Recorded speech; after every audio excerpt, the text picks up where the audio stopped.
Hi, good day once again. It's good to be with you.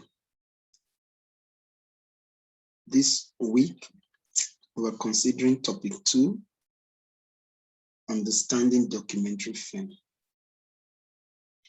In doing that, we shall be looking at the meaning of documentary, the types of documentary, as well as the purpose of documentary. What is documentary film? Basically, documentary film is a creative treatment of actuality or creative interpretation of actuality. Documentaries are used to depict the prevailing trends in society, whether negative or positive, and are purely based on factual events, not fictions. The word documentary was first coined by John Grierson, the father of the British documentary, who used it to describe Robert Flaherty's film Mauna that was produced in 1962. The word documentary emanates from the French documentaire, which means travel, movie, pictures. Having looked at that, I want us to move to the differences between the documentary and feature films. The feature film is primarily designed for entertainment purposes. This does not exclude some elements or traces of education and information. The feature film runs for over 75 minutes, usually between 90 and 120 minutes. They can also be distributed to cinemas. And of course, all feature films are fictional in outlook, involving the use of professional actors to drive home whatever points that is being canvassed. Although feature films are relatively fictional in nature, they still may be based on real lives of people, on actual events, or even contemporary socio-political issues.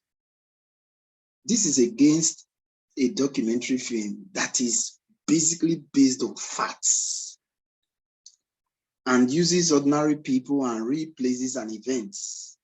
Stage events are not used in the storyline of the documentary.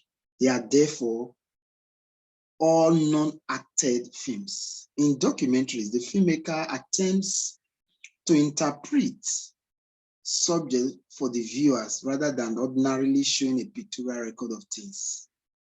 But the main object of the documentary, which must be noted, is that it is made for analysis. Having looked at that, I want us to move on to look at the types of documentary films.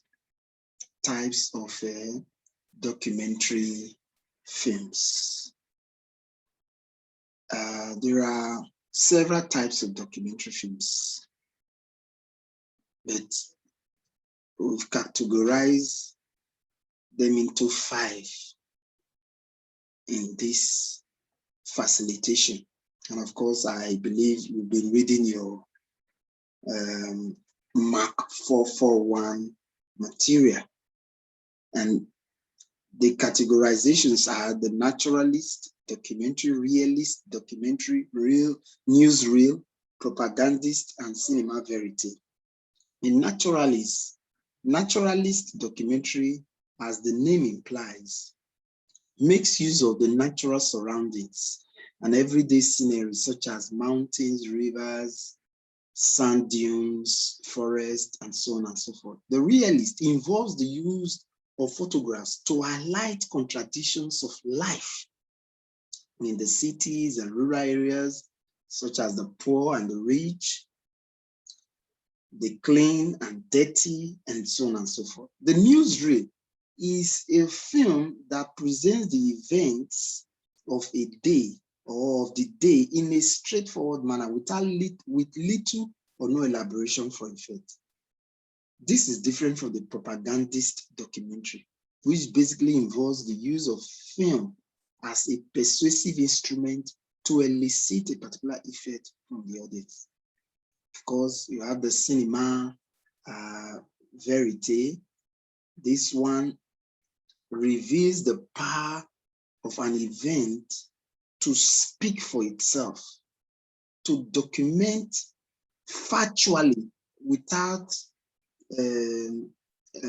unnecessary intrusion from social or political happenings around. I haven't looked at the types of documentary. I want us to consider the documentary format. By way of understanding or definition, documentary formats speaks to the physical characteristics of film, such as the size, the packaging, and whether it is sound or silent film, as the case may be. The size of film can be measured in millimeters. This is a standard measurement.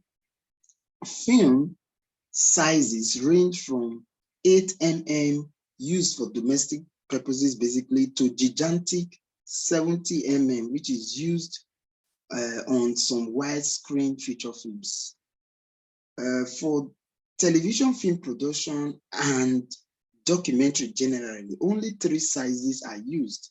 They are the 35 mm, the 16 mm, and the super 8 mm.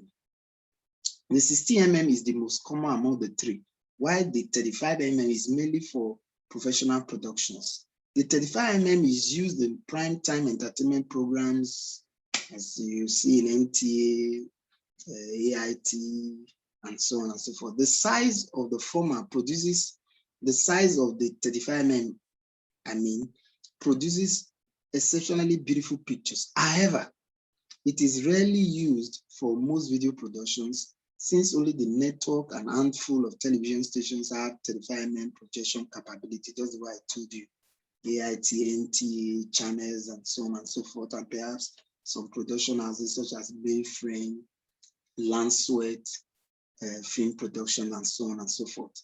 The 16 mm format is the industry standard for local television film production and projection. It is less expensive than the 35 mm, yet the various professional film stocks available in 35 mm are also present in the 16 mm. This is an advantage. And because the 16 mm production equipment is completely professional, it is comparable to the quality of 35 mm. The 16 mm equipment is lighter and more portable, but the super 8 mm is very popular among smaller stations and, of course, production outfits. I haven't attempted the known documentary formats that I've noted as the 35 mm, the 60 mm, and the super 8 mm. Let's consider the purpose of documentary. Documentary is aimed at certain objectives. Basically, is to provide socially useful information to inform the audience. It may be to arouse human interest to take a remedial action on the observed lapses in human environment.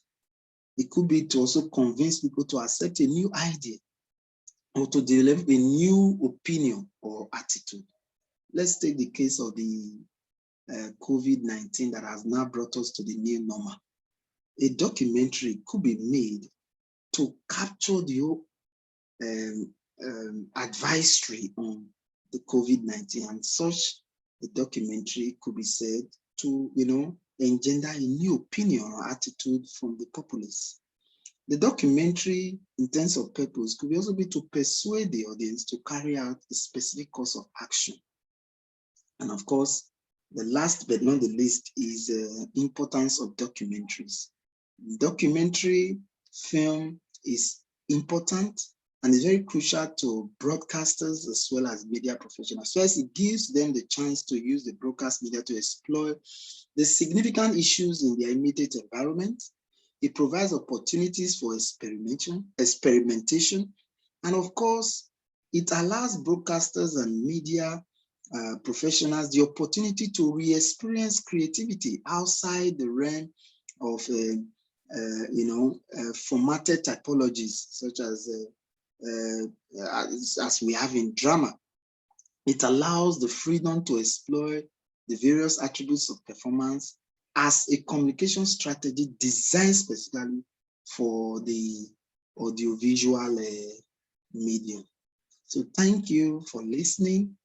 I'll see you next week. God keeping all of us.